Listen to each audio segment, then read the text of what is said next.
Gravando, senhor presidente. Bom dia a todos. Meu nome é Ramon Arnone, sou vice-presidente da 5ª Câmara Advogadora do Tribunal de Impostos e Taxas. Na sessão do dia 12 de junho de 2025, Dia dos Namorados, quero cumprimentar a doutora Sulamita, que vai nos acompanhar, a doutora Sulamita, que está efetiva na Câmara, o doutor Luiz também, membro efetivo da Câmara, o doutor Geraldo, que está substituindo o doutor Marco, presidente, doutora Aline, da representação fiscal, doutora Thaís, doutora Daniele, doutor Pedro. Dando início à sessão, eu anuncio a pauta do primeiro processo que tem pedido de sustentação oral, é o processo 4056791 da BCMG Internet Limitada. A relatoria é da doutora Sulamita, e nós temos aqui, para a sustentação oral, né, doutora Thaís? A doutora Thaís Corneta. Doutora Thaís, eu pergunto se a doutora dispensa a leitura do relatório, podemos passar para um breve relato da doutora Sulamita, ou a senhora gostaria que fizesse a leitura completa do relatório? Dispensa. Obrigado, doutora Thaís. Doutora Sulamita, tem a palavra. Obrigada, presidente. Eu vou passar a leitura. Basicamente, são duas infrações. Aqui a gente está tratando de ICMS de serviço de comunicação. Então, vou passar a leitura das infrações. Deixou de emitir no período de 1 de abril de 2010 a 31 de dezembro de 2013, conforme detalhado no demonstrativo de folhas 19 a 883, as notas fiscais de serviço de comunicação, modelo 21, no valor total de R$ 8.423.692,48, relativa à prestação de serviço de comunicação, conforme se comprova pelos documentos de folha 884 a 2060 e demais documentos. Aqui, muito embora a acusação fale de deixar de emitir os documentos, ele também deixou de pagar o imposto, a infração por falta de pagamento de imposto. E o 2, o contribuinte, apesar de regularmente notificado, deixou de apresentar ao fisco, bem como de transmitir eletronicamente à Secretaria da Fazenda os arquivos digitais contendo a totalidade das notas fiscais de serviço de comunicação, modelo 21, cujas prestações foram efetuadas nas datas e valores indicados nos demonstrativos que perfazem o mesmo montante acima, conforme se comprova pela cópia da notificação exarada, exigindo a apresentação destes pelas cópias da nota fiscal de prestação de serviços juntadas por amostragem às folhas 884 a 2060 e outros documentos juntados. Essas são as duas infrações em pauta, presidente. Obrigado, doutora Sulamita. Doutora Thaís, doutora tem 15 minutos para a sustentação. Bom dia a todos, espero que estejam todos bem. Primeiramente, verifica-se que o presente auto de infração versa sobre a tributação do provimento de acesso à internet, tema este que se encontra no bojo da ação judicial proposta pela Brint em curso perante a Vara da Fazenda Pública de São Paulo, na qual foi proferida a liminar de suspensão de créditos até o julgamento final do processo. A Procuradoria Fiscal anexou ao processo administrativo em julgamento cópia de expediente que corrobora a liminar concedida e sua extensão ao presente feito, ressaltando que, apesar de ser pertinente continuar autuando os contribuintes, se faz medida de direito a suspensão da exigibilidade do crédito, conforme prevê o artigo 30 da Lei 13.457. Verifica-se que a decisão liminar publicada na demanda coletiva interposta pela Brint se estende a todos os associados apresentados no ato da ação judicial, sendo evidenciado a página 14.735 do processo que a empresa BCMG é um deles, se fazendo imperiosa a suspensão dos presentes autos até o trânsito em julgado da ação coletiva. Caso não seja este o entendimento dessa Câmara, o que não se espera, cumpre rememorar que a BCMG iniciou suas operações como provedor de acesso à internet na sua forma mais tradicional, oferecendo acesso discado e hospedagem de sites, baseando suas operações na norma 4 do Ministério das Comunicações. A partir de 2007, passou a oferecer também o serviço de telecomunicações. Os serviços prestados à época do período de fiscalização foram especificados ao longo de todo o processo. Podemos citar, por exemplo, as páginas 13 a 16, sendo possível observar que o serviço de telecomunicações é um dentro de 14 opções de serviços concedidos aos clientes. Podemos citar a título de exemplo a hospedagem de site, correio eletrônico, acesso discado à internet ou ainda o serviço de acesso à internet. Recordar a história se faz necessário para evidenciar que o simples fato de que, a partir de 2007, a empresa passou a também ter a licença para prestar o serviço de telecomunicações, não pode simplesmente transformar todos os serviços que ela já prestava anteriormente em telecomunicações. Os serviços de valor adicionados prestados, bem como os de telecomunicações, estão de forma cristalina esmiuçados nas notas fiscais, contratos de prestação de serviços e documentos de cobrança anexos pela BCMG, demonstrando clara boa-fé e a vontade de deixar evidente que sua escrituração fiscal segue rigorosamente a legislação vigente. O julgador em primeira instância assertivamente reconheceu que o serviço de valor adicionado não constitui serviço de telecomunicações e, para isso, fez uma exaustiva análise da norma 4 do Ministério das Comunicações e também da Lei Geral de Telecomunicações. Sobre o tema, existe uma vasta jurisprudência local e, principalmente, a súmula 334 do STJ, indicando a não incidência de ICMS no serviço de valor adicionado. Apesar da contundente decisão de primeira instância, foram realizadas novas diligências direcionadas à empresa, solicitando informações complementares, exemplos de contrato e respostas a algumas perguntas específicas. Após as diligências, o representante fiscal Data Vênia teceu uma série de considerações e fez comentários que não espelham a realidade dos documentos apresentados ou ainda dos documentos anexos ao pleito. Todas as considerações foram devidamente comentadas e rebatidas nas contrarrazões ao recurso de ofício. Após a apresentação das contrarrazões, novamente os autos foram convertidos em diligência, momento em que foram anexos ao processo os relatórios de faturamento mensal da empresa, entregues quando da resposta à notificação inicial. Neste, é possível constatar a correta e explícita separação dos serviços, mostrando mais uma vez a coerência da BCMG na emissão de seus documentos e recolhimentos. Em suma, ao longo de todo o processo, foi demonstrado que dos 14 serviços prestados à época da fiscalização, 13 são serviços de valor adicionados. Em apenas um deles incide ISS, conforme decisão proferida no mandado de segurança interposto pela BCMG em desfavor do município de Santos. Ação já transitada em julgado e colacionada à página 11 do processo.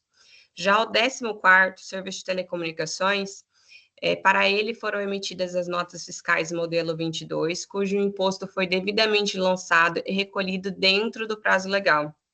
Ora, nobres julgadores, por todo o exposto, resta demonstrado que a medida de direito e justiça, o cancelamento de auto de infração e da imposição de multa em comento, bem como de todos os seus efeitos. Era isso. Obrigado, doutora Thais. Doutora Aline, alguma consideração? Não, por enquanto não. Doutora Sulamir, tem a palavra.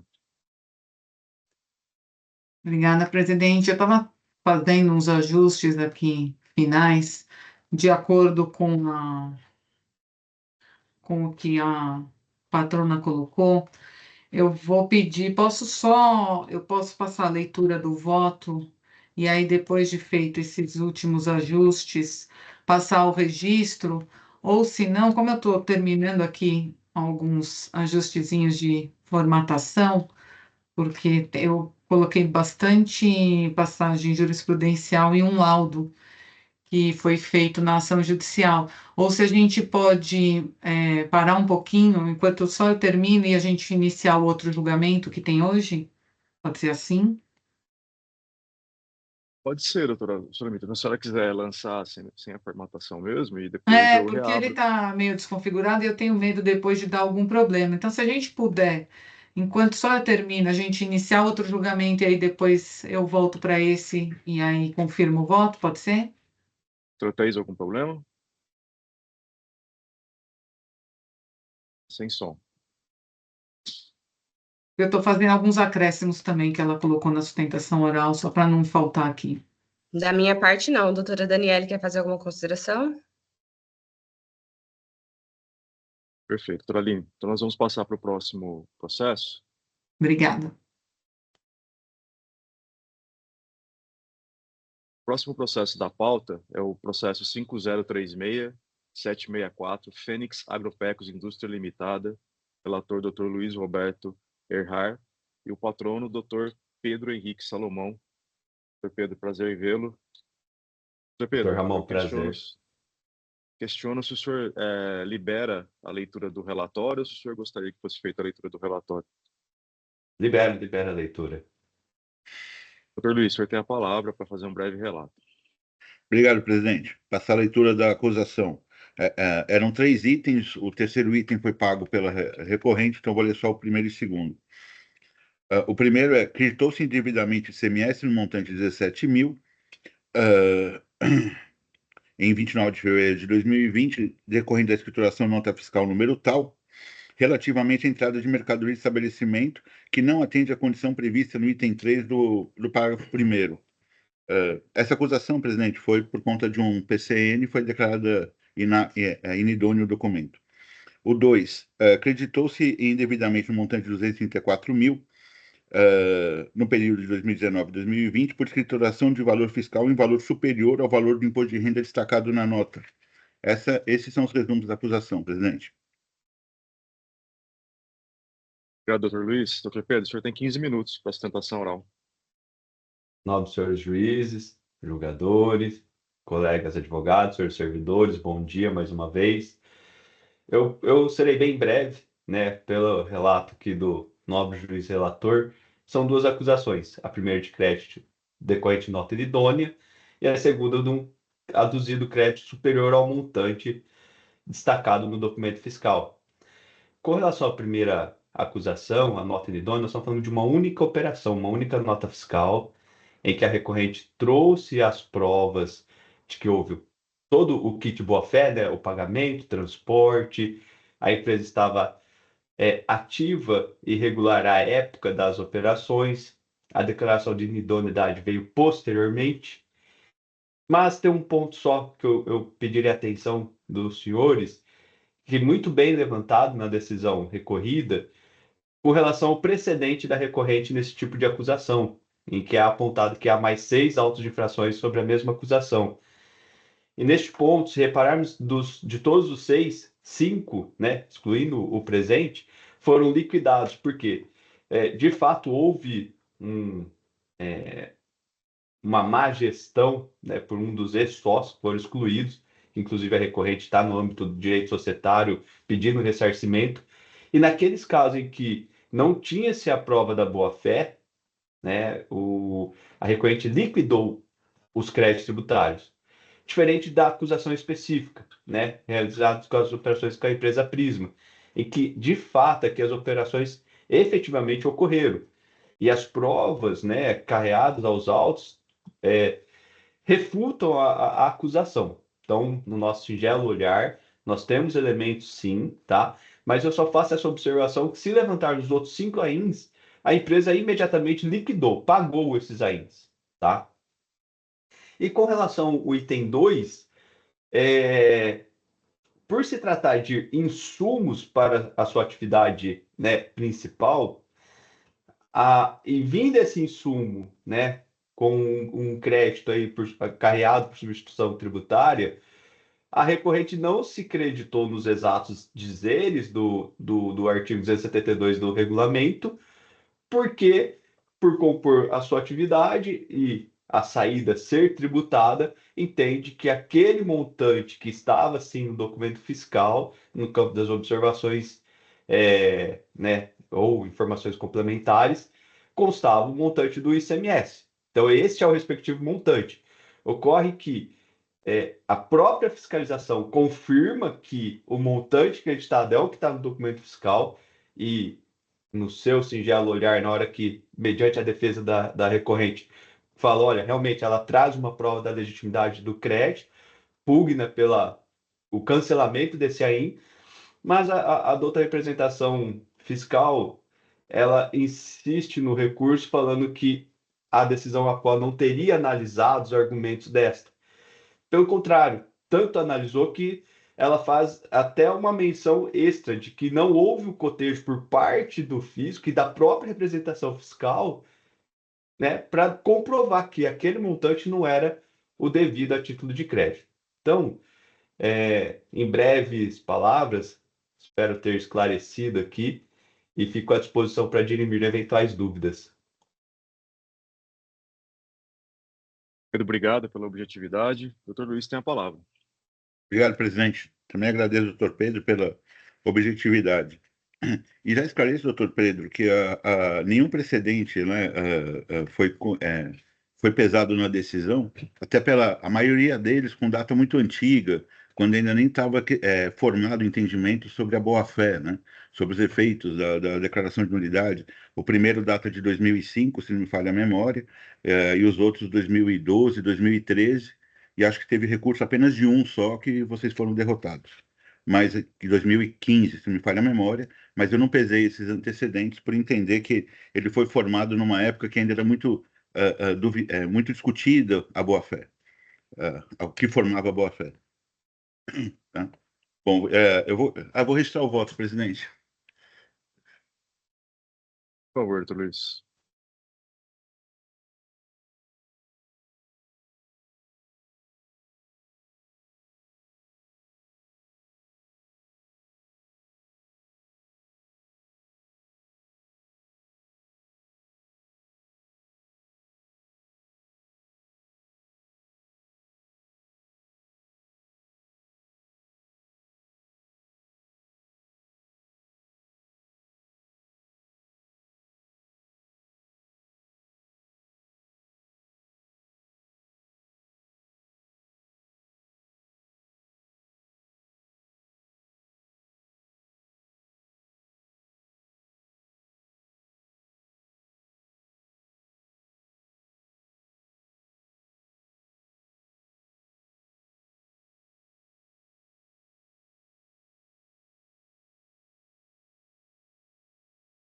Está disponível, doutor Luiz.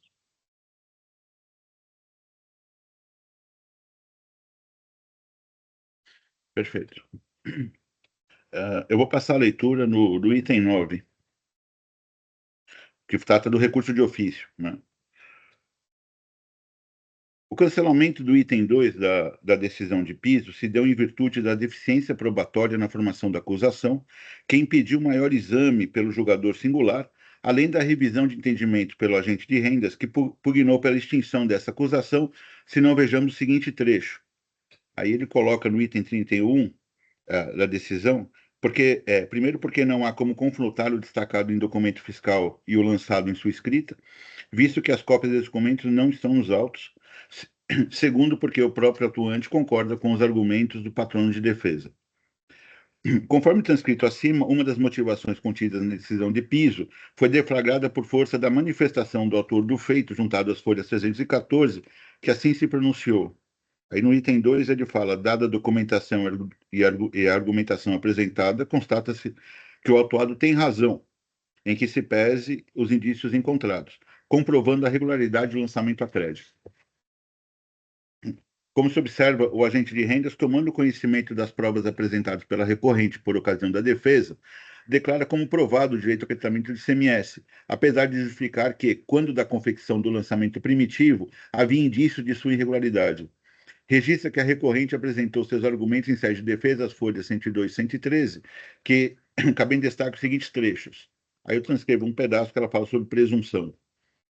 Ou seja, ao mesmo tempo que a recorrente presume qual seria a acusação posta no item 2, apresenta provas que justificam seu cancelamento, cujo argumento é aceito pelo autor do feito, que não apresenta contraprova ou contesta aquelas produzidas pela recorrente. Mesmo diante desse cenário indicativo da improcedência da acusação, a representação fiscal opina pelo restabelecimento deste item ou, alternativamente, o cancelamento da decisão de piso para que outra seja proferida, o que faz da seguinte forma. Aí no item 15 ela pede que seja feita uma diligência para cumprir uma lacuna, e no item 16 ela fala que teria direito, mas não estaria aprovado. Esse trecho demonstra que, de fato, o conjunto probatório não foi devidamente formado, seja porque reconhecida pela representação fiscal a possibilidade de ser preenchida uma lacuna, seja porque há indefinição sobre a existência ou não do crédito, cuja situação não restou provada.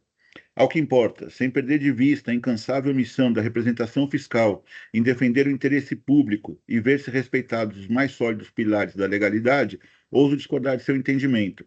Isso porque, segundo a inteligência do artigo tal, a conversão em diligência ordenada pelo órgão julgador se destina ao esclarecimento de matéria de fato que recaia sobre um conjunto probatório formado. Se não for assim, ou seja, se permitida a formação de conjunto probatório em sede de contencioso administrativo, estar-se transferindo a competência da ação fiscal para os órgãos de julgamento. De outra forma, se a representação fiscal tivesse fundamentado seu pedido no cotejo de provas produzidas pela fiscalização e defesa e ainda assim houvesse questões de fato obscuras, justificado seria o seu pedido de diligência. Todavia, se dentro desse cercado de incerteza é manejado um pedido de diligência, para saber se o contribuinte feriu ou não a norma tributária, o lançamento, caso ao final fosse mantido, seria aperfeiçoado em momento inoportuno e em rito impróprio. Assim, tendo em mente que recai sobre o lançamento a presunção de certeza e liquidez, ele deve ser perfeitamente moldado na origem, garantindo plenamente o direito de defesa e ao contraditório.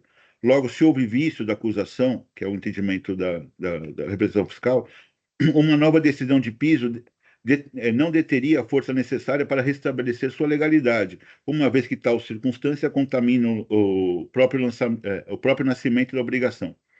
Ademais disso, não foi a ausência da juntada aos autos da escrita fiscal da recorrente que motivou o jogador singular a cancelar esse item. Em verdade, a decisão de piso constatou duas motivações a saber.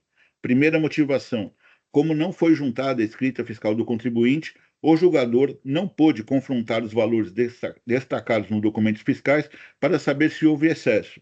Segunda motivação: o lançamento deveria ser cancelado porque o autor do feito, ao tomar conhecimento das provas produzidas, entendeu que a recorrente estava correta, não justificando a manutenção da cobrança. Por essa razão, nego provimento ao recurso de ofício. Recurso ordinário. A recorrente não se conforma com a manutenção da acusação do item 1, basicamente por entender que não pode assumir a condição de fiscal de renda de seus fornecedores, tendo sido provado, em seu entender, sua boa-fé na realização de operações de aquisição de mercadorias, o que legitimaria, em tese, o direito ao acreditamento do ICMS. Em rápida síntese, mostra oportuno sintetizar a acusação. Em fevereiro de 20, a recorrente acreditou-se de ICMS destacado na nota tal, supostamente emitida pela empresa Prisma Importadora.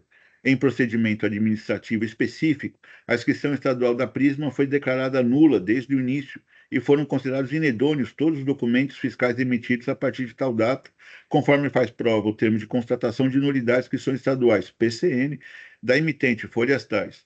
No referido documento foi constatado que a empresa Prisma jamais esteve estabelecida nos locais declarados no CADESP. A recorrente sustenta não ter havido uma escrituração de nota fiscal inidônea, uma vez que a emissão de tal documento fiscal teria sido autorizada pelo fisco estadual, folhas tais, ocasião que a fiscalização teria, por comodidade, preferido imputar a imputação à recorrente ao invés da verdadeira infratora Prisma. Sustenta ainda que os efeitos dessa declaração de nulidade somente poderiam atingir efeitos posteriores à sua constatação, não podendo atingir fatos anteriores à publicação, tecendo argumentos sobre a súmula 509 do STJ. A recorrente também resume o cenário utilizado pelo agente de renda das folhas 333, o que entende por oportuno transcrever na íntegra verbis. Aí eu só vou ler na nota fiscal emitida pela Prisma a informação de que o transporte é de responsabilidade da impugnante. Sem embargos, tendo sido constatado que a Prisma jamais esteve instalada no endereço declarado no CADESP, e sendo a recorrente responsável pelo frete, entendo que não se pode atribuir a ela a condição de boa-fé, uma vez que ela sabia, ou deveria saber, que a mercadoria não estava saindo do local indicado no documento fiscal. Esse fato, por si só, impede o exame de outras provas, inclusive a existência de pagamento ou entrada de mercadoria, uma vez que o documento fiscal já se mostra inquestionavelmente inidôneo. Observo ainda que outras conclusões lançadas pela decisão de Pisa, que mostram a procedência da acusação, não foram refutadas pela recorrente, como, por exemplo, o fato da divergência entre a data de recebimento da mercadoria, ocorrida em março de 20, e aquela constante no documento de transporte, que aponta abril de 20. Ademais, analisando os autos, entendo que a recorrente não apresentou documentos aptos a justificar a discrepância de datas ou qualquer outro que esclarecesse as razões de saída da mercadoria em local diverso àquele indicado no documento fiscal, não podendo ser concluído, portanto, a veracidade da operação.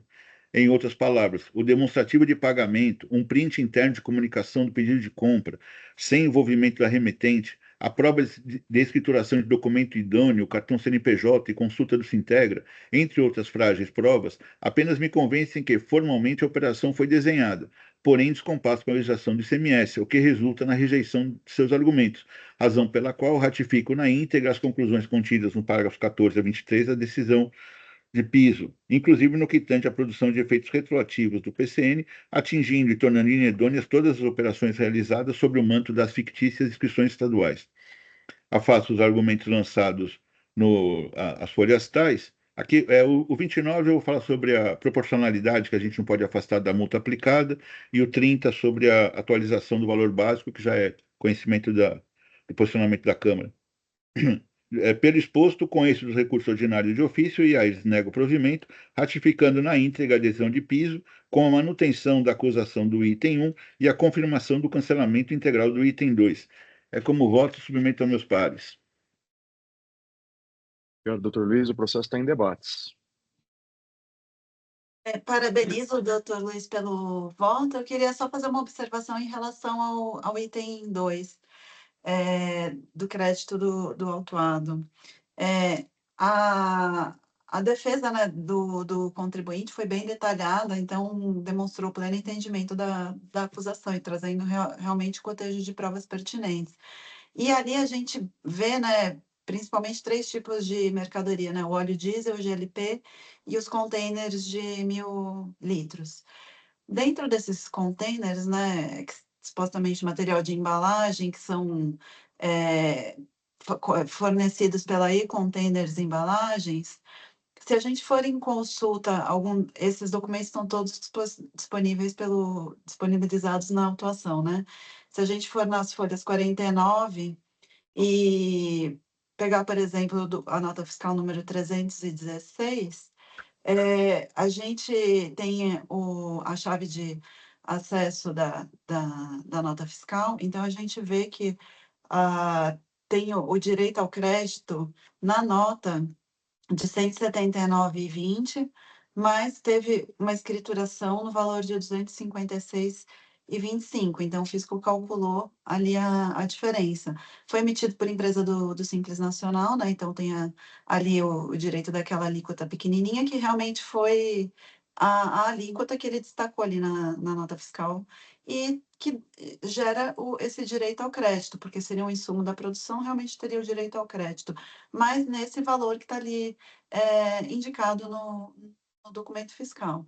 Em relação aos outros dois, né, óleo diesel e GLP, provavelmente por conta da ST, foi feito o cálculo ali pelo contribuinte, e aí ele tomou o direito ao crédito, e como consta zerado no documento fiscal, só está em informações adicionais, então creio que foi por conta disso que houve a diferença. Mas em relação a esses containers, teria essa diferença em relação ao escriturado e o que está ali indicado no documento fiscal. E como tem as chaves de acesso dos documentos fiscais e os valores escriturados, tem as diferenças na própria autuação. Perfeito, doutor. Bem apontado, mas assim, eu acho que a gente tem que limitar a nossa decisão em cima da matéria devolvida, né? Quando eu olho a manifestação da representação fiscal, né, as folhas 325, ela só fala sobre incerteza do lançamento, que o fisco, que a decisão de piso não teria juntado as motivações necessárias ao cancelamento e pede uma nova decisão. E ela não traz nenhuma matéria de fato a ser analisada sobre pertinência ou não do lançamento. A própria decisão de piso não traz essa matéria. Então, a gente estaria analisando, estaria meio que ignorando, para eu entrar nessa matéria, eu ter que ignorar a decisão de piso e ignorar a manifestação da representação fiscal, o parecer, e passar a examinar o lançamento. Então, essa matéria composta de forma brilhante pela representação fiscal não foi devolvida ao TIT. Se eu pegar a decisão de piso, se eu pegar primeiro a decisão, a manifestação da representação, todo o argumento dela, ela fala que os valores destacados e os valores escriturados pelo contribuinte não teriam sido apreciados de forma completa pelo julgador, mas não traz nenhuma matéria sendo examinada de fato.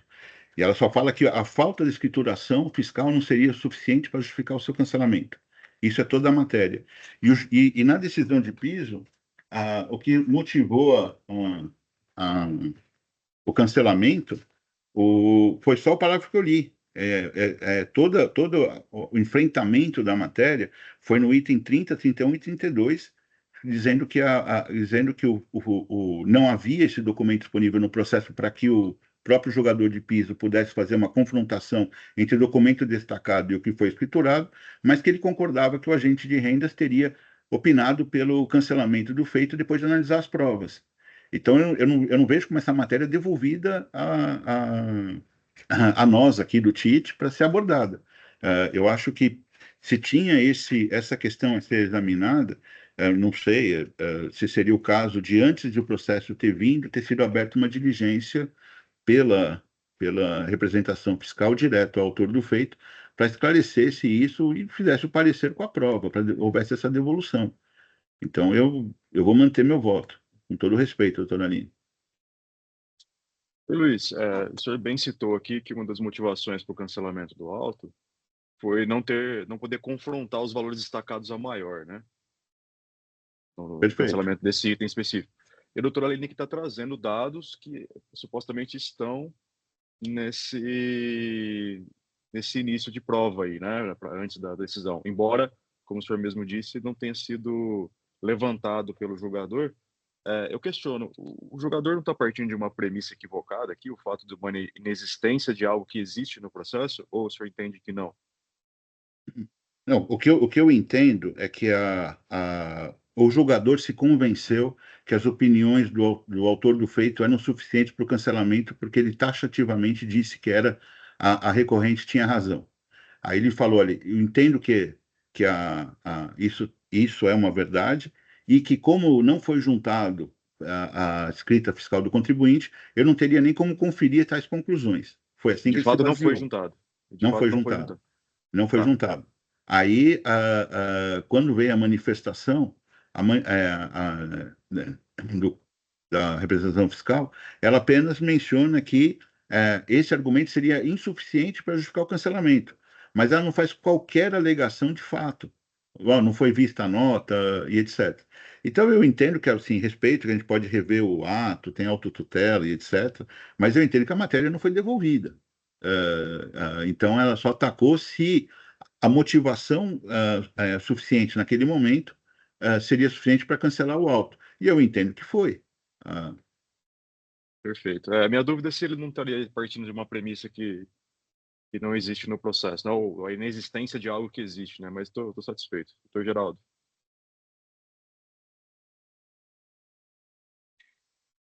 De início, queria cumprimentar o doutor Luiz pelo brilhante voto e também a doutora Aline pelas suas considerações. E antes de pronunciar, eu queria deixar registrado que é uma grande honra fazer uma câmara aqui com o doutor Ramon como presidente, que é quem me inspira a estar aqui no tribunal. Eu entendo a colocação da doutora Aline e também do doutor Luiz, mas eu vejo que sim, a decisão de piso ela tem dois vícios, a meu ver, que a gente teria que analisar. Primeiro, pertinente aqui ao item 1, ao item 1 não, né? O crédito sacada maior, item 2, né? Eu entendo que a manifestação fiscal, ela colocou em uma linha, ela colocou, olha, tem razão a autuada. Ela tem razão por quê? Na manifestação fiscal, ele não explica o porquê que ela tem razão. Aí vem a decisão de piso e fala, olha, não tem como confrontar. Eu concordo com a doutora Aline, não tem como confrontar sim, basta ver o demonstrativo nas folhas 48 e 49, onde tem a chave de acesso, tem um valor escriturado na FD e o valor destacado na nota fiscal. E aí basta fazer uma consulta dessa chave de acesso e você tem todos os dados ali. E aí a decisão de piso, esta sim, deveria motivar a sua decisão por pena de ser considerada nula. Ela não motiva, ela só fala que não tem como confrontar, e aí eu concordo com o doutor Romão, seria uma premissa falsa, porque as folhas 48 dá para confrontar, e ela não motiva o porquê. A motivação da decisão de piso é de que o fiscal concordou, então eu também concordo. Ora, a decisão de piso tem que fundamentar o seu argumento, ela não pode fundamentar na manifestação fiscal. O que eu costumo dizer para meus jogadores é que, caso fosse assim, a maioria dos autuantes, eles falam que o fisco deve manter, que o julgamento deve manter. Então, a nossa decisão deveria, o fisco está mandando manter, eu mantenho. Aqui, no caso, é o contrário, o fisco está falando para derrubar, então eu derrubo. Não, eu derrubo por quê? Por que esse item é improcedente? A decisão de piso não coloca isso em momento nenhum. E aí a decisão do Dr. Luiz, muito bem elaborada, mas a gente não está enfrentando por que a gente está derrubando esse item. Então, minha opinião é de que a decisão de piso, nesse caso aqui, deveria ser anulada, por esse motivo. Isso nessa do crédito é maior, por falta de fundamento. Eu não vejo fundamento na decisão de piso, com todo respeito, doutor Luiz. E aí, só colocando já o item, se puder, eu já vou colocar referente ao item 1, que eu falei que tinha dois detalhes na decisão de piso. O item da nota inidônea Prisma, me chama a atenção, apesar de eu não ter visto o PCN, aí eu perguntaria para o doutor Luiz, no relato de acusação fala de que a Prisma foi considerada inidônea por simulação do quadro societário, e a decisão de piso ela fica o tempo todo falando que a empresa nunca existiu. Simulação de quadro societário é diferente de inexistência. Então, me parece também que tem uma premissa equivocada nesse ponto também. Então, eu acredito que é esse ponto que eu queria trazer, e aí a minha opinião é de anulação da decisão de merecimento para que ela seja preferida, enfrentando esses dois casos aí, tanto no item 1 quanto no item 2. Doutor Geraldo, eu estou com a paz de espírito na decisão, porque, assim, vamos imaginar que seja ao contrário o item 2. Então, é mantido um lançamento, da mesma forma, ao invés do fiscal falar que teria direito ao crédito, simplesmente não teria colocado direito ao crédito, o contribuinte tivesse recorrido dizendo, a falta do documento fiscal é insuficiente, aí em sede de sustentação oral, ele fala, olha, na verdade, eu tenho que rever o documento porque é uma premissa verdadeira e etc. Tal. Então, a gente teria que desconsiderar a preclusão e estaríamos inovando em sede de julgamento agora. Então, assim, eu entendo que pode haver vícios, poderia ter diferenças, mas a matéria, para ser apreciada pelo TIT, ela tem que ser devolvida. E eu entendo que ela não foi devolvida, por isso eu vou manter o voto, né? É como eu vejo.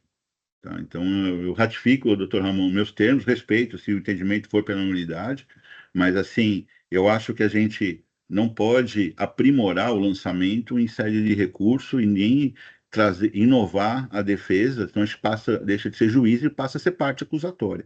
Então, a matéria não voltou, eu não vou apreciar. Doutor Luiz, eu entendo a posição do senhor, mas só um detalhe, a representação fiscal ela pugna pela anulação do merecimento por falta de motivação. Perfeito, mas para mim eu entendi que está motivada. E que esses argumentos que a doutora Aline traz agora, eu acho que foram colocados de forma intempestiva. Então, não, eu digo no parecer de recurso de ofício. Isso, eu li. Mas ali ela não fala sobre chave de acesso, não fala sobre destacado, não fala nada. Só fala assim, falta motivação. Isso. E aí o que a doutora está colocando são fatos. Aí eu tenho que olhar os fatos. Eu acho que os fatos não foram devolvidos. Então, assim, o que foi me colocado para a discussão? A decisão foi motivada ou não foi motivada? Então, quando o autor do feito, por exemplo, fez a resposta, antes, inclusive, do julgamento de primeira instância, a reabilitação fiscal poderia ter requerido uma diligência devolvido para o autor de rendas para explicar essa diferença colocada agora sobre o valor apropriado na descrição da nota. E deixou correr o julgamento sem esclarecimento, havendo só essa dúvida, como está sendo colocada agora. E assim, a matéria de fato está sendo colocada só nesse momento. E por isso que eu ratifico, respeito a opinião divergente, acho que se engrandece o nosso debate, né? Mas eu não teria harmonia de espírito se eu passasse a julgar uma matéria que não foi colocada no processo. Nós até já tivemos uma discussão muito parecida com isso, doutor Geraldo. No caso, eu estava favorável ao contribuinte em outro momento, ao fisco em outro momento. Agora eu estou favorável ao contribuinte, porque acho que a matéria não foi devolvida, né? Doutor Luiz, doutor Pedro, esclarecimento de fato. No ponto do esclarecimento de fatos, em que pese a matéria eu concordar com o ilustre relator, no fato, o agente autuante, quando instado a se manifestar sobre a defesa da recorrente, ele fala que, dada a documentação, ou seja, pressuponho aqui que o agente autuante, mediante a planilha elaborada por ele mesmo, fez esse confronto entre a chave de acesso dos documentos fiscais e, né, os argumentos da recorrente. Ele não vai com base no documento, não tem documento da recorrente meramente. Ele tinha já acesso, então, e conclui, mediante a documentação e que pese lá atrás ter indício, ele conclui que realmente o crédito seria um montante apropriado pela recorrente. Então, só esse dado de fato. Obrigado, doutor Pedro. Doutor Sulamita, alguma consideração? Sim, obrigada, presidente. Em primeiro lugar, parabenizo o voto do Dr. Luiz, sempre bem detalhista, e também aí parabenizo os apontamentos da doutora Aline e do Dr. Geraldo. Um ponto aqui, algumas questões que eu queria trazer para a discussão, é com relação ao item 1 do creditamento indevido da empresa Prisma, né, que veio da origem da empresa Prisma. Eu divirjo, muito embora no final eu possa até concordar com o veredito do Dr. Luiz, durante a explanação, no ponto 22 não, desculpa, no parágrafo 25, o Dr. Luiz ressalta, né, aqui abro aspas, sem embargos, tendo sido constatado que a Prisma jamais esteve instalada no endereço declarado no CADESP, e sendo a recorrente responsável pelo frete, entendo que não se pode atribuir a ela a condição de boa-fé, uma vez que ela sabia ou deveria saber que a mercadoria não estava saindo do local indicado no documento fiscal. Esse fato, por si só, já impede o exame de outras provas, inclusive a existência de pagamento ou a entrada de mercadoria, uma vez que o documento fiscal já se mostra inquestionavelmente inidôneo. Então, aqui, se me permite, e quem salva o melhor juízo, eu até fazendo um link com o que o doutor Geraldo trouxe, né, que o PCN ele tratava de simulação de quadro societário, né, e não de ali ausência de estabelecimento. Aqui não acho que só porque ela seria responsável pelo frete, a gente não poderia analisar outras provas que demonstrassem ali que ocorreu a compra e venda e que a operação ocorreu e que ele faria jus ao crédito, né? Independentemente ali de onde veio. Por quê? Porque ali a infração poderia até ser outra, inclusive. A acusação fiscal não seria talvez de creditamento indevido, mas de multa por descumprimento de obrigações acessórias por ter divergências nas informações que constam no documento fiscal, não talvez inidoneidade. Poderia ter vindo de outro endereço, por exemplo. Mas se o contribuinte agiu de boa-fé, aplicando o enunciado da súmula 509, o que fala o enunciado da súmula 509? Ele fala, uma vez comprovada a operação de compra e venda e a boa-fé do contribuinte, você faz jus ao creditamento, ao valor do imposto que foi creditado. Então, se ele pagou, emitiu a nota, consultou o Sintegra, a empresa estava lá, até porque, vamos lá, retroagiu, né? A declaração de idoneidade, enfim, ela retroagiu. Então, pode ser que na época, a gente não sabe, na época dos fatos, a empresa poderia estar lá, independentemente de como foi, ou se veio de outro local, isso pouco importa. Mas se a operação ocorreu, ela agiu de boa fé, ela comprou os insumos, pagou por eles, tudo bonitinho, ela teria esse direito ao crédito. Daí vamos lá. Se o conjunto probatório dos autos, no final, ele diz que não demonstra a ocorrência da boa-fé, aí é uma outra questão. E aí eu me sentiria mais confortável, sim, de acompanhar o doutor Luiz. E aí aqui que é o meu ponto de dúvida, que eu coloco em pauta não houve a comprovação do pagamento, né? Aqui no caso, só tem um print interno, pelo que eu entendi. Não, houve, a comprovação do pagamento houve. Houve, e não Houve. não é só pelo Cispag ou Pague Fora, Não, ele não. trouxe. Até quando eu transcrevo a acusação, deixa eu ver.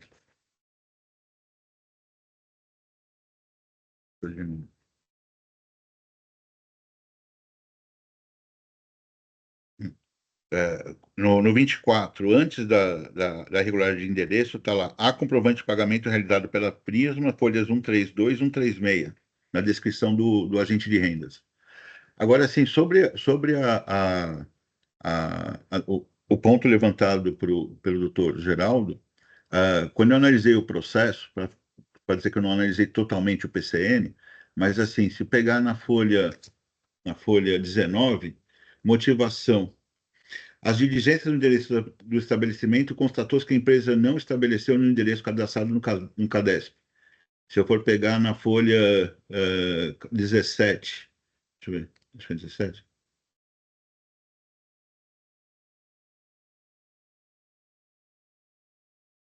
Aí, pelo exposto no relatório fiscal de folhas 3 a 27 e comprovado pelos demais documentos juntados nos termos dos incisos tais, entende-se caracterizada a inexistência de estabelecimento para as quais foram concedidas inscrições estaduais pela constatação de que a empresa nunca esteve estabelecida nos locais declarados no CADESP.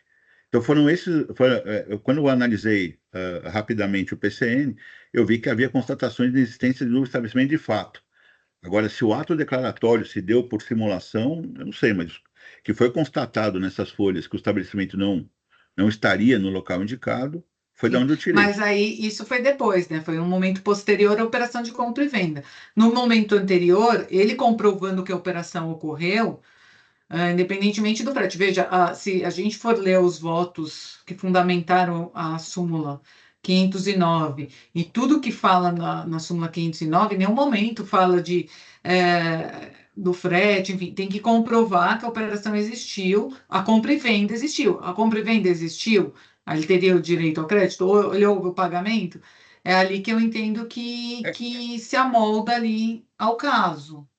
Eu não acho, doutor Salamita, que a questão do frete seja uma acusação absoluta, né? Ela é um indicativo, não é absoluto. Né? Isso. Você pode ser responsável pelo frete, apesar de ser contratado, inclusive, por quem vende, né? Você só pagou e a nota sai desse formato. Mas isso também a recorrente não refuta. Não refuta, inclusive, a diferença de datas do documento e documento de transporte, né, que coloca o recebimento da mercadoria numa data, a nota fica numa data, o recebimento de transporte 30 dias depois, mais de 30 dias depois. Tal. Então, tinha outros fatores que eu entendi que a prova era suficiente para falar que ela adotou as cautelas necessárias para lidar com a condição de boa-fé. Tanto que, assim, nem o pedido de compra, ordem, cotação não é nada, né? A compra, o pagamento, né? Tudo bem que não é uma operação relevante que determinasse assim um extremo zelo, né? Mas eu me Mas ela convenci, ela sim. tem o Sintegra, foi É, nota fiscal eletrônica, enfim. por exemplo, a gente pode até perguntar para o doutor se ele pode esclarecer o porquê da diferença de datas entre o recebimento da mercadoria e o documento de transporte, porque não Uhum. foi dito nada, ele não refutou a acusação, e isso foi também um dos fundamentos da nulidade, idoneidade. Doutor Pedro, o senhor Doutor, mas pode. também, Hã? como não veio também aos autos, né, a gente vai permitir produzir agora, talvez? Não. É simplesmente para fazer. Eu não estou falando. Isso estaria falando só para motivação. Concordo, Esclarecimento. concordo, tem esclarecimento. Concordo, mas assim, também teria precluído o direito dele de justificar essa fundamentação trazida tanto que as justificativas da idoneidade estão, acho, são mais de 15 parágrafos de piso de fatos que entendem que a cautela não foi adotada, né? E assim, Entendi. eu tô bem satisfeito com. Antes de passar a palavra, obrigado, doutor Luiz. Antes de passar a palavra ao doutor Geraldo, eu vou antecipar aqui. Eu não estou seguro para acompanhá-lo, doutor Luiz, nesse seguinte, não pela questão do mérito, tá? Tendo a concordar com o senhor no mérito, mas eu acho que tem um vício na prestação jurisdicional nessa decisão de piso, que a despeito de o julgador ele poder fazer uma fundamentação por relação, né, por relacionem, é necessário que a decisão a qual, mesmo sendo uma decisão da própria auditor fiscal, ela tenha fundamento, ela esteja fundamentada. Me parece que pelos debates e pelo que o senhor leu e até pelo que o doutor Pedro também falou, me parece que o fiscal ele se manifesta, e eu acho que a partir do momento que ele lavra o auto de infração, ele exaure a competência dele para alterar o lançamento. Então, caberia a nós aqui verificar se é passível ou não de derrubada, mas é lógico que é um argumento de autoridade bastante importante para a gente levar em consideração. Se o próprio fiscal considera que não era devido à autuação, a gente tem que entender, mas entender o porquê, né?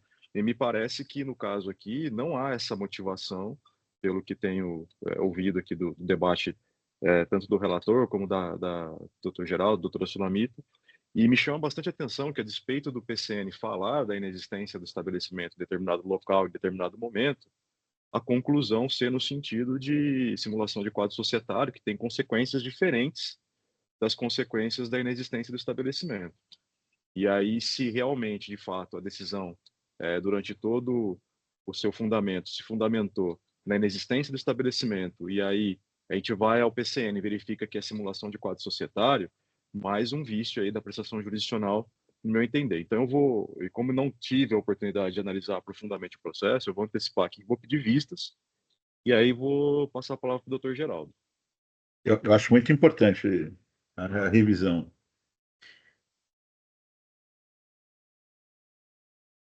Obrigado, doutor Romulo. Bom, você já antecipou aí que você vai pedir vista e o senhor é o presidente. Mas só para deixar aqui indicado, apesar do Geraldo, relato a de não ser que o senhor acusação... tenha preparado um voto de preferência para anulação da decisão nesse sentido. Se o senhor estiver preparado, o senhor me economiza as vistas, mas se não, Não, mas infelizmente eu não o tenho trabalho essa vai ser meu. presteza. Tá joia. Mas eu só queria deixar apontado aqui que o relato de acusação traz simulação do quadro societário, foi o que me causou estranheza, porque desde a decisão de Prius está em existência. Mas as folhas 30 do PCN, o delegado conclui que, com base nos fatos narrados e nas provas juntadas, que não só caracterizam, mas também comprovam a simulação do quadro societário, a inexistência da empresa e a indicação de outros dados cadastrais fiscais falsos. Então, tinha de tudo. E o fundamento Então, jurídico? Ele fundamentou em qual inciso? Ele fundamenta na ficha 1, resumo. 2, 3 e 4 do artigo 21. Então, me parece que tem tudo. E aí teria que ver depois, já que você vai pedir vista com calma, depois o senhor dá uma olhada na parte de que saiu publicado no diário. Perfeito, Geraldo. Eu vou manter as vistas, então, doutor Luiz. Eu quero parabenizar pelo voto.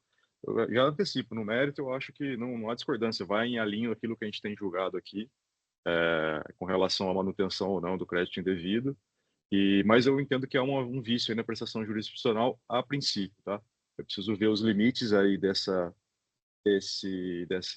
decisão que foi dada, se ela causou algum tipo de prejuízo para uma das partes, para a gente verificar se é possível solicitar nulidade ou não. Certo? Eu Doutor também Pedro, acho que vou, se me permite, presidente, claro. acho que eu também vou pedir vistas, porque daí eu vejo essa questão do pagamento também, a questão das provas. E aí só exponho também meu entendimento, se for o caso, para acompanhar a doutora Luiz ou não. Pode pedir, doutor Flamengo, fica à vontade.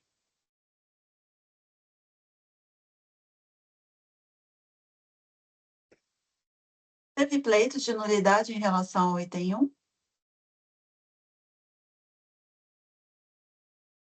Doutor Luiz? Não. Não, pera, só um minuto. Não, a patroa falou que não. Acho que não.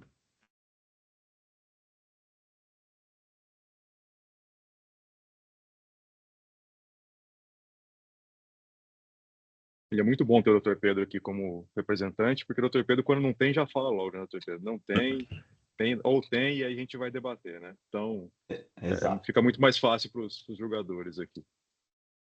Não, a nulidade de decisão só a representação fiscal. Ele pede o cancelamento integral do lançamento. O recorrente. Mais alguma dúvida, doutora Aline?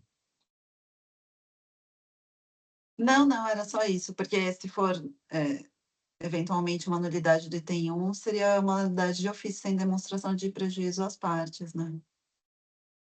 Perfeito. Não vou encerrar o julgamento. Doutor Pedro, o processo sai em vistas concedidas pela doutora Sulamita e para mim, tá? O senhor acompanhe as publicações. Em breve nós traremos aí os pareceres relativos ao caso. Eu agradeço a sua presença, ressalto aqui mais uma vez o prazer em revê-lo e fique à vontade para permanecer na Câmara ou se quiser se retirar também fique à vontade. Perfeito. Eu que agradeço a oportunidade. Desejo a todos um ótimo dia de sessão, mas peço licença para me retirar.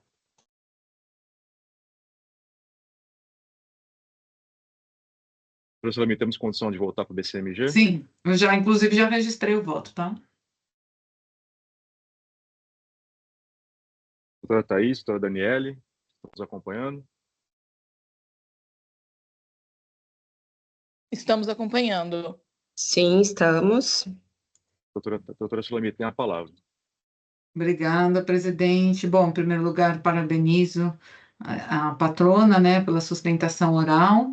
E apenas relembrando, né, como a gente saiu do julgamento, estamos aqui diante do julgamento de auto de infração que cobra ICMS, né, e multa por falta de recolhimento do tributo e emissão dos documentos fiscais de telecomunicação, né, serviço de telecomunicação de conexão à internet, né? Na primeira instância, o auto de infração foi julgado improcedente, foi cancelada a exigência fiscal, e aí houve a interposição do recurso de ofício e o parecer da representação fiscal, pretendendo ali a reforma da decisão para manutenção do auto de infração, né? Restabelecimento da exigência fiscal. Então, vou passar aqui a leitura do voto. Ele tem 40 laudas, só que tem muita citação, né? Tanto de precedentes como de laudo pericial, e que daí eu vou pular para não ficar muito extensa e cansativa a leitura. O recurso de ofício preenche as condições legais de admissibilidade, por isso dele conheço. Ressalte-se de início que a ação judicial em curso neste Estado, ajuizada pela ABRINT, Associação Brasileira de Provedores de Internet e Telecomunicações, cuja recorrida é associada, distribuída sob o número tal, com o mesmo objeto aqui em discussão, onde foi proferida a decisão liminar, suspendendo toda e qualquer autuação fiscal ou exigência tributária relacionada ao serviço de internet até o julgamento final do processo. A inditada ação pretende declarar a não incidência de ICMS em face dos serviços de provimento de acesso à internet, também conhecidos como serviços de conexão à internet, prestados pelas empresas associadas à Abrint, extinguindo e anulando qualquer medida administrativa ou judicial porventura instaurada pelo Estado de São Paulo e que tenha por objeto a cobrança ou tributação dos serviços de provimento de acesso à internet a título de ICMS. Após a conversão do feito em diligência, o ilustre presidente deste egrégio tribunal entendeu que a exigibilidade do crédito tributário permanece suspensa com o trâmite do processo administrativo regular e que não haverá cobrança indevida durante a vigência da decisão judicial, podendo o presente feito seguir regularmente e estando aptos os autos para julgamento. Assim, conforme determinação da Egrégia Presidência, passo a análise e julgamento do feito. Conforme relatado alhures, cinge a controvérsia, em suma, sobre a configuração do serviço de conexão à internet prestado pela autuada, se serviço de valor adicionado, SVA, como defende o contribuinte, ou se serviço de comunicação, como defendido pela representação fiscal. Em consonância com a decisão de primeira instância, tem-se que a prestação de serviço de conexão à internet, como acesso à banda larga ou SPID, não se caracteriza como serviço de telecomunicação, pois não executa atividades de emissão, transmissão ou recepção de sinais, requisitos legais do conceito de telecomunicação, conforme o artigo 60, parágrafo 1º da Lei 9.472 de 97, Lei Geral de Telecomunicações. Trata-se, na verdade, de serviço de valor adicionado, definido no artigo 61 da mesma lei, como a atividade que acrescenta novas utilidades a uma rede de telecomunicações pré-existente, sem se confundir com ela. O parágrafo 1º do artigo 61 reforça que o SVA não constitui serviço de telecomunicações, sendo o provedor apenas usuário da rede. A portaria número 148 de 95, o Ministério das Comunicações, ao aprovar a norma número 4 de 95, também classifica expressamente o serviço de conexão à internet como SVA, confirmando seu caráter complementar e não comunicacional. Além disso, a Lei 9.295 de 96, em seu artigo 10, parágrafo único, reitera que o SVA não configura exploração de serviço de telecomunicação, mesmo utilizando a rede pública. Diante disso, e à luz do artigo 2º da Lei Complementar 8796, que condiciona a incidência de ICMS apenas a serviços de comunicação, não há base legal para a cobrança de ICMS sobre a conexão à internet. Nesse sentido, esse egrégio TIT já teve a oportunidade de analisar a matéria aqui em debate, por meio do voto do ilustre juiz Carlos Afonso Della Mônica, entendendo que a SVA não é serviço abrangido pela incidência do ICMS. Por isso, peço licença para transcrever os trechos do voto, com destaque para aqueles de maior relevância. Na esfera judicial, o tema já tem entendimento firmado pelas câmaras de direito público, exatamente nesse mesmo sentido, de que a atividade de provedor de acesso à internet constitui serviço de valor adicionado, nos termos do artigo 61, parágrafo 1º da Lei 9.472, de 1997, não sendo considerado serviço de telecomunicações. Assim, não incide ICMS sobre tal atividade, conforme pacificado pelo enunciado da súmula 334 do egrégio STJ. E aí eu trago alguns precedentes do Tribunal de Justiça. Pois bem, após a delimitação do direito aplicável à espécie, cumpre agora examinar os fatos do caso presente, da natureza técnica, para se verificar se guardam aderência ao arcabouço jurídico estabelecido acima e se é o caso de se manter a decisão de primeiro grau por seus próprios fundamentos. Ao analisar a ação judicial em trâmite, que trata do mesmo objeto aqui em discussão, pude verificar que foi realizada a perícia judicial àquela feita, tendo como periciada a associada afiliada à Brint, exatamente a empresa autuada, ora recorrida. Nesse ponto, necessário, então, trazer à baila o referido laudo pericial judicial, realizado recentemente, por meio do qual restou confirmado que o serviço de internet é composto por duas partes, Serviço de Comunicação Multimídia, SCM, e o Serviço de Valor Adicionado, SVA, independentemente da tecnologia utilizada. Esses serviços podem ser prestados por empresas diferentes ou por uma única empresa.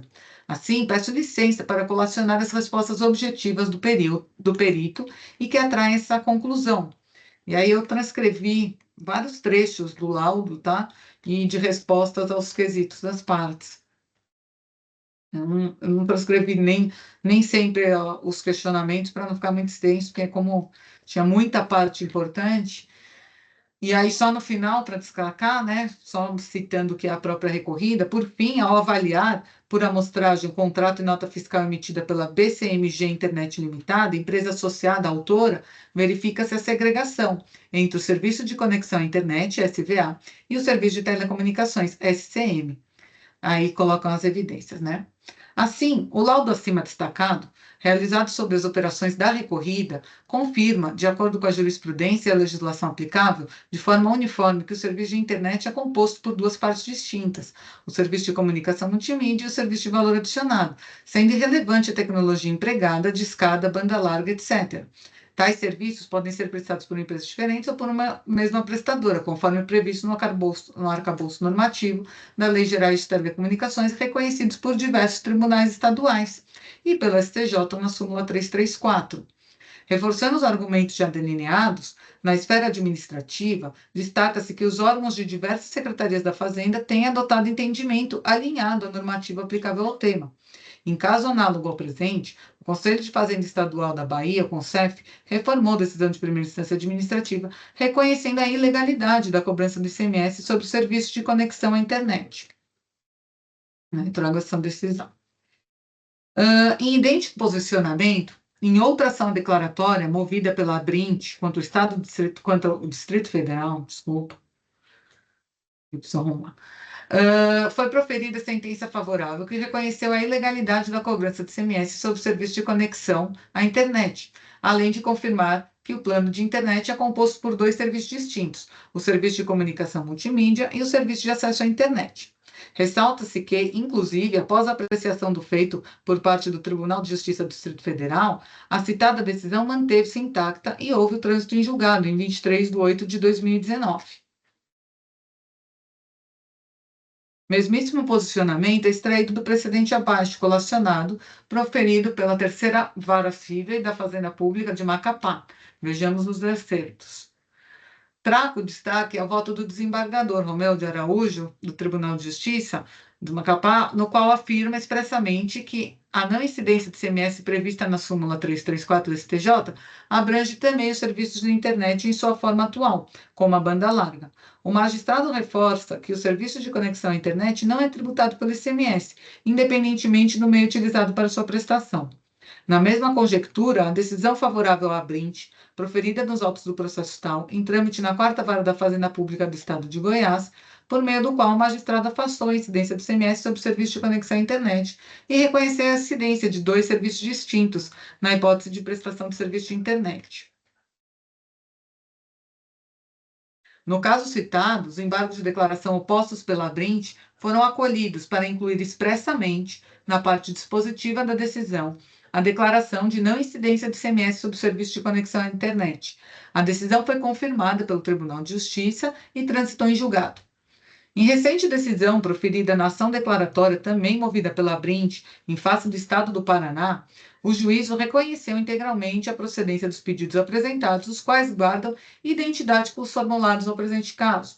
Na ocasião, o meritíssimo juiz fundamentou a sua decisão de maneira clara e consistente, destacando os fundamentos jurídicos que sustentam a não incidência do ICMS sobre o serviço de conexão à internet, em linha com o entendimento consolidado pelos tribunais superiores.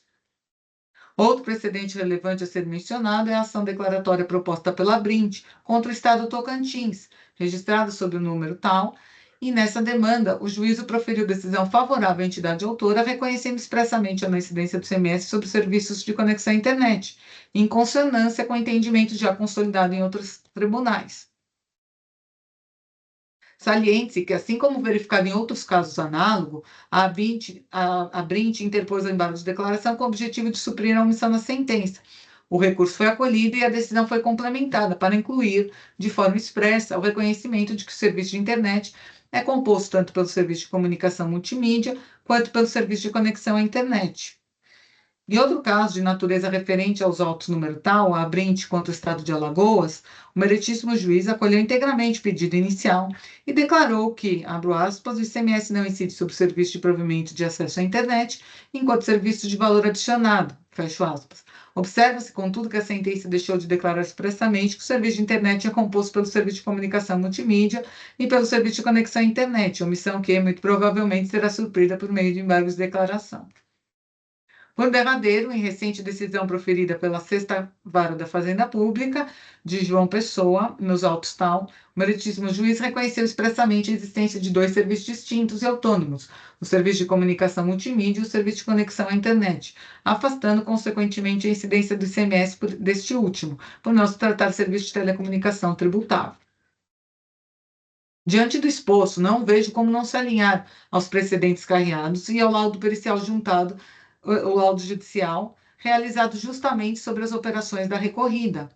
No caso em análise, a autuada demonstrou que presta efetivamente dois serviços, o SCM e o SVA, e realiza a tributação de forma segregada. Recolhe o ICMS sobre o serviço de comunicação e o ISS sobre o SVA, exatamente como reconhecido nos precedentes. Ademais, no bojo da referida ação judicial número tal, foi juntado o laudo técnico pericial que comprova essa separação fática e jurídica do serviço, corroborando a legalidade da conduta da empresa. Portanto, estou comprovado que os serviços objeto da presente autuação configuram, de fato, serviço de valor adicionado, uma vez que consistem exclusivamente na atribuição de endereços IP e autenticação de usuários, sem envolver a prestação de serviço de telecomunicação com infraestrutura própria, outorga da Anatel ou transmissão de sinais. Dessa forma, afasta-se a incidência de ICMS, que recai apenas sobre o serviço de comunicação, nos termos da legislação e da jurisprudência consolidada, como a súmula 334 do STJ. Diante disso, e considerando que os fundamentos do auto de infração desconsideram tais distinções e provas, conclui-se que não há como se manter a exigência do imposto, motivo pelo qual mantém a decisão de primeiro grau, devendo ser cancelada a autuação fiscal em sua integralidade. Pelo exposto, conheço do recurso de ofício e a ele nego provimento para manter integralmente a decisão de primeira instância, no sentido de julgar totalmente improcedente ou a irreferência. É como voto e respeitosamente submeto aos meus pares e já peço licença, presidente, para a edição do voto. Doutora Sulamita, parabenizo pelo voto. Já está habilitada a edição do voto. O processo está em debates.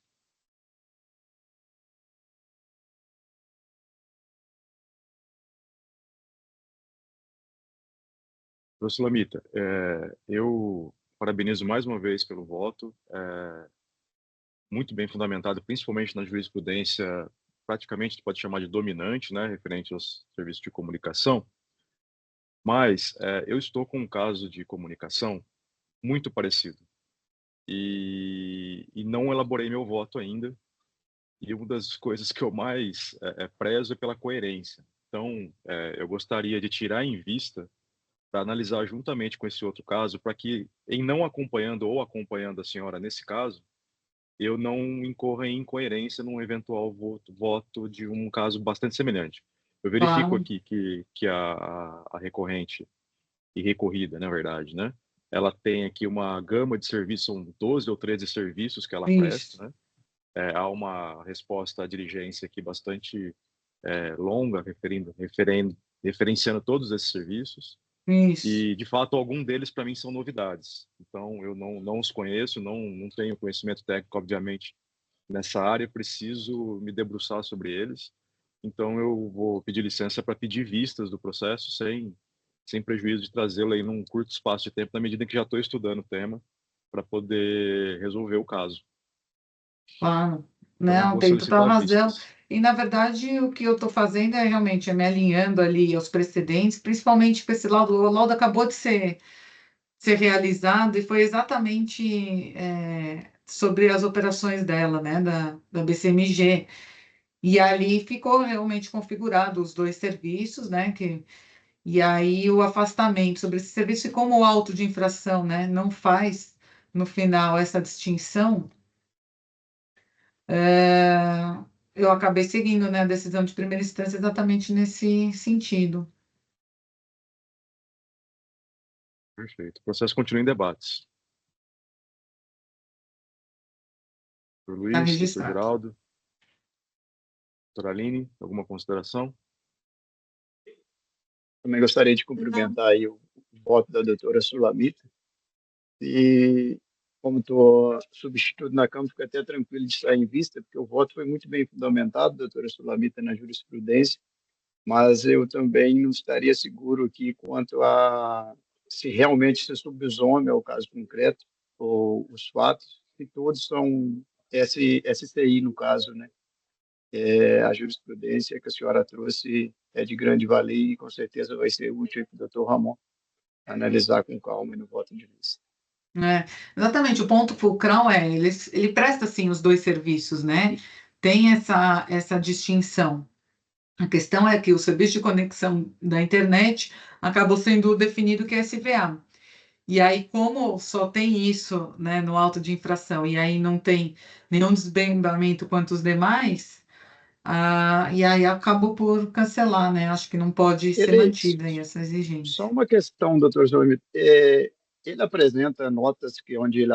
porque ele, no próprio laudo que a senhora trouxe... Ele recolhe ISS? Não, no próprio laudo que a senhora trouxe também, analisando o processo, estudando, ele traz que presta o serviço de SCM e de SCI. Mas as notas que eu vejo no auto, só ele coloca tudo como SCI, um valor muito elevado, até porque o SCI, a maioria deles, é fornecido de graça por vários operadores, estão muito acima do mercado, que causa estranheza. E aí, por acaso, em algum momento, ele paga ICMS em cima do ISCM, que ele mesmo fala que ele... Sim. E esse SCI que ele coloca nas notas, quem presta o serviço de SCM é outra empresa ou é ele mesmo? E a jurisprudência do tribunal ela vai nesse sentido. De que sim, fala que pode ser tanto por ela quanto por outra empresa também.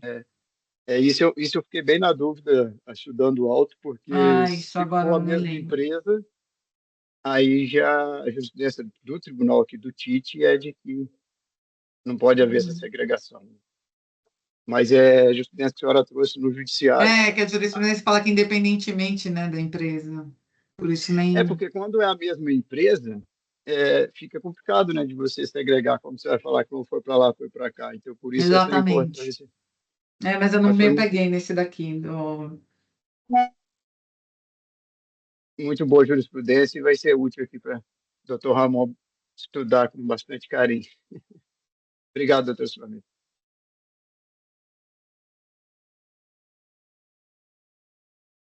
Mais alguma consideração? Doutora Thaís, doutora Daniele, o processo, então, vai sair vistas para mim, tá?